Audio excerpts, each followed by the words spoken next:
Jumpa lagi dengan kelompok 5A. Ya, kali ini kita akan membawakan materi yang sangat menarik. Penasaran materi apa yang saya bawakan? Saksikan video ini sampai selesai.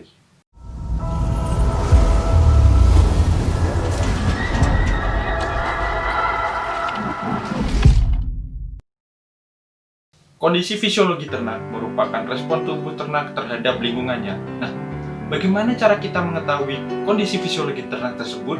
Simak video ini. Pemeriksaan suhu rektal pada sapi perah. Alat yang digunakan untuk mengukur suhu rektal pada sapi perah yaitu termometer klinis. Pengukuran suhu rektal adalah salah satu indikator respon ternak terhadap lingkungan. Cara yang dilakukan untuk mengukur suhu rektal pada sapi perah yaitu termometer klinis dikondisikan dalam keadaan konstan, kemudian dimasukkan ke dalam rektum sedalam kurang lebih 10 cm selama 1,5 menit atau hingga berbunyi dan konstan. Suhu rektal pada sapi perah standarnya yaitu 38 hingga 39 derajat Celcius. Suhu rektal dipengaruhi oleh suhu lingkungan, sehingga semakin tinggi suhu lingkungan, maka semakin tinggi pula suhu rektalnya. Apabila suhu lingkungan di atas 25 derajat Celcius, dapat menyebabkan kenaikan suhu rektal pada sapi hingga lebih dari 39 derajat Celcius.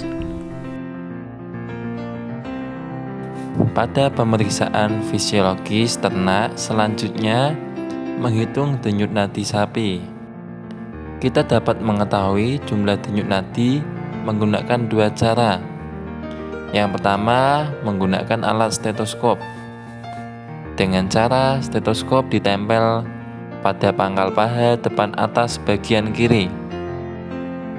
Tetapi, jika teman-teman tidak punya stetoskop, kita dapat menggunakan dengan cara yang kedua, yaitu cara manual, dengan cara menekan pangkal ekor bagian atas, tepatnya di vena jugularis.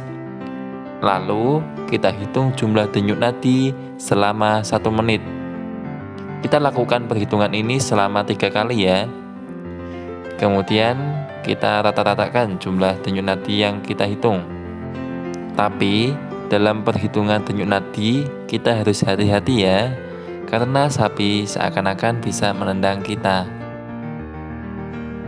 Nah, untuk mengukur frekuensi nafas, hal yang perlu kita lakukan adalah menghandling ternak terlebih dahulu.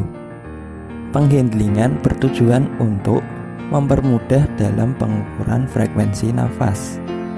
Setelah itu, kita dapat merasakan hembusan nafas tepat di bawah hidung ternak menggunakan tangan kita.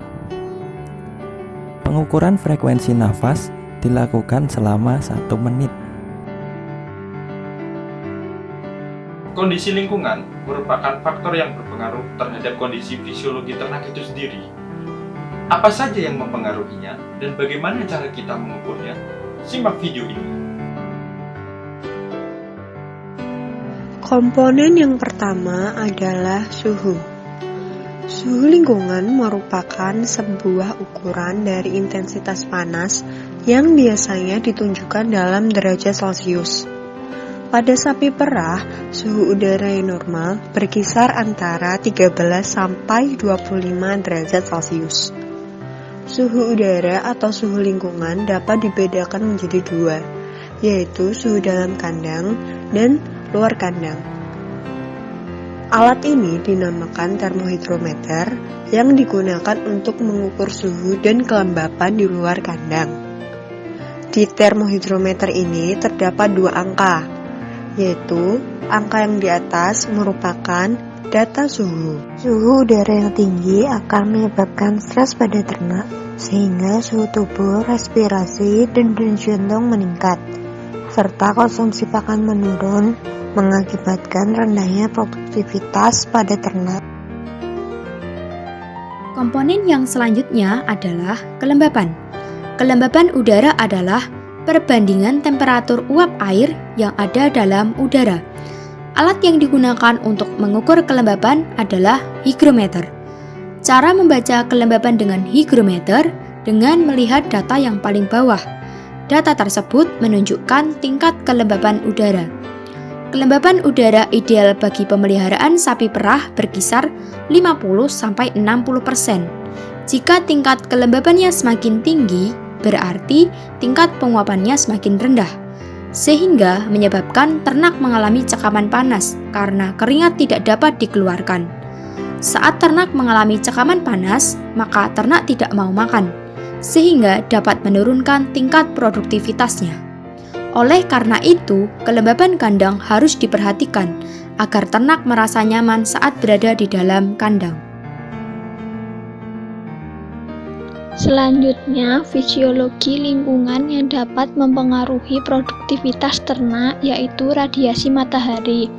Radiasi matahari dapat diukur dengan alat Black Globe Temperature. Black Globe Temperature perlu diletakkan di luar atau di dekat kandang yang terkena sinar matahari secara langsung. Hasil pengukuran dapat diukur menggunakan rumus R sama dengan delta kali T pangkat 4.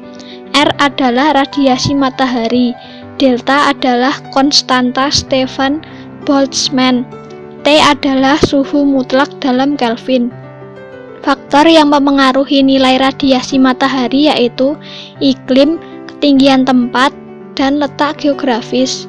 Radiasi matahari yang tinggi dapat menyebabkan suhu udara dan kelembapan meningkat sehingga akan menyebabkan terganggunya kenyamanan pada ternak. Setelah melihat video tadi, upaya yang dapat kita lakukan untuk membuat kandang ternak kita lebih baik yaitu dengan manajemen perkandangan. Manajemen perkandangan merupakan upaya yang dapat membantu melindungi ternak dari kondisi lingkungan luar. Nah, ketika kita ingin membuat kandang, apa saja sih yang harus kita perhatikan? Yang pertama, luas kandang. Luas kandang harus disesuaikan dengan jumlah ternak yang kita punya. Kedua, tipe kandang. Tipe kandang kita menyesuaikan dengan kondisi lingkungan di sekitar kita. Ketiga, kemiringan kandang. Kemiringan kandang ini berguna untuk proses pembersihan kandang. Lantai yang cocok untuk kemiringan kandang yaitu sebesar 5 derajat kemiringannya. Yang keempat yaitu sistem ventilasi udara, di mana sistem ventilasi itu berperan dalam sirkulasi udara dalam kandang. Yang kelima, bahan bangunan.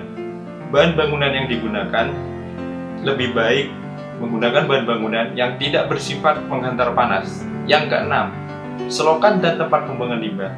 Selokan dan tempat pembuangan limbah itu sangat berperan penting dalam proses pembersihan limbah pada kandang kita. Yang terakhir adalah alas kandang. Alas kandang harus terbuat dari materi yang tidak licin sehingga ternak kita tidak tergelincir ataupun jatuh karena kondisi lantai yang licin. Nah, sekian dulu video dari kelompok 5. Nah, apabila kalian suka, tonton terus video kami. Jangan lupa like, komen, dan subscribe. Terima kasih semuanya.